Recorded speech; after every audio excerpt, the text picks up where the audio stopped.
안녕하십니까.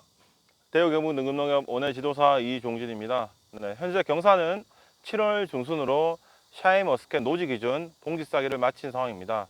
이번 시간에는 샤인머스켓 재배 시 물 관리와 일소 피해 예방 그리고 봉지 시혹에 대해 잠시 알아보도록 하겠습니다. 네, 올해는 긴 가뭄과 고온이 6월부터 일찍 시작됐습니다. 그로 인해서 강한 일조가 지속되어서 과일이 갈변이 많아졌고 또 일소 피해와 잎이 고온에서 타는 엽수 현상이 비가림 바로 밑에 많이 발생하고 있습니다.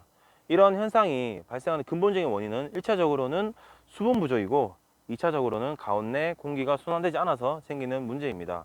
통상적인 대책으로 1차적으로 공기 순환 패널을 설치해서 공기 순환을 원활하게 해주는 것이 중요하지만 근본적인 해결 방법은 수분 관리입니다. 나무는 봄, 가을에 물이 많이 필요 없지만 6월에서 8월에는 폭염 날씨에 사람도 물이 많이 섭취하듯이 식물 역시 폭염에는 증산작용이 활발히 일어나기 때문에 소모한 수분만큼 수분을 공급해 주는 것이 가장 중요합니다. 특히 7월 기온이 높을 때에는 포도나무도 증산작용이 활발해져서 뿌리에서 충분히 수분 공급이 이루어져야 합니다. 때때로 비예보가 잡혔을 경우에 관수를 실시하지 않는 분들이 많이 계신데 비예와 관계없이 관수를 하시기를 추천해 드리고 한번 하실 때 2에서 3일에 걸쳐서 충분히 관수를 하시기 바랍니다. 사진을 보시는 현상은 축가병인데 역시 관수가 원활하지 않아 1차적으로 뿌리에서 충분히 수분을 올리지 못할 때 발생을 많이 하는데 축가병이 생기는 여러 가지 원인 중 보통 과다 착과를 시켜서 수분 공급이 원활하지 않거나 토양이 너무 과습해서 뿌리가 그 역할을 제대로 못할 때 또는 토양 내 양분이 과다해서 삼투압이 불량할 경우 등등이 있습니다. 이럴 경우 포도나무는 고온으로 증상작용으로 소비한 수분을 상대적으로 수분이 많이 저장되어 있는 열매에서 뺏어가서 이런 축가병들이 많이 일어납니다. 이 역시 물 관리를 잘해서 해결하는 방법이 있기 때문에 수분 관리가 제일 중요하다고 말씀드리겠습니다. 네, 그리고 또 위쪽에 보시면 진주샘이 많이 발생해 있는데 진주샘은 생리적 현상으로 잎과 잎 뒷면 또는 포도 순둥에 물방울 같이 보이는 수액이 달려있는 현상으로 시간이 경과하면 어두운 색으로 변해서 때때로 해충의 알처럼 많이 보여서 물어보는 분들이 많습니다. 정상적인 포도는 진주샘이 생기고 착과에는 아무런 문제가 없습니다.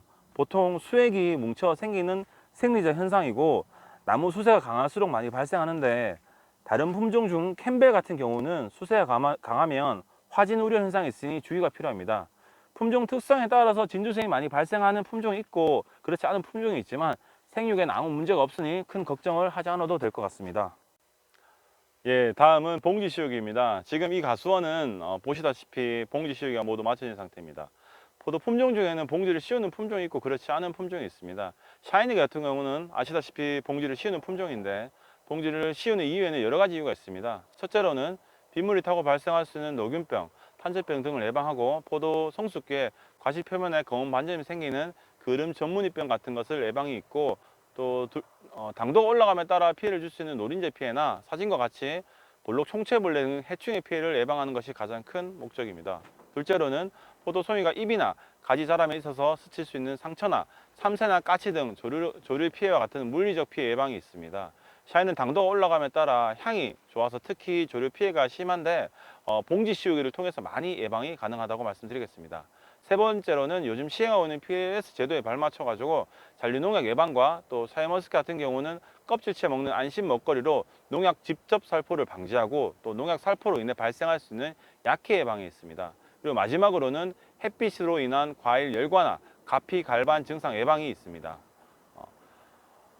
보통 봉지를 씌우는 방법은 어렵지는 않지만 봉지를 씌우기 전에 충분히 농약을 살포해서 병해충을 예방하고 약액이 마르고 난 뒤에 실시하는 것이 좋습니다. 가장 중요한 경우는 날씨인데 비가 오거나 습한 날은 피해서 실시하시면 될 것 같습니다. 한 번씩 청색이 아닌 흰색 봉투를 사용하시는 분들이 계신데 보통 캠벨이나 오르포도 같은 경우는 흰색으로 싸지만 샤인의 경우는 청색으로 싸는 것이 일반적이고 흰색으로 씌울 경우에는 일조량이 높은 지역에서는 열과가 날 수 있으니 주의가 필요합니다. 네, 오늘은 물관리, 봉지 씌우기 등에 대해서 알아봤습니다. 이제 2달 남았습니다. 마지막까지 가온 관리 잘해서 좋은 품질의 샤인머스켓을 수확하시기 바랍니다. 감사합니다.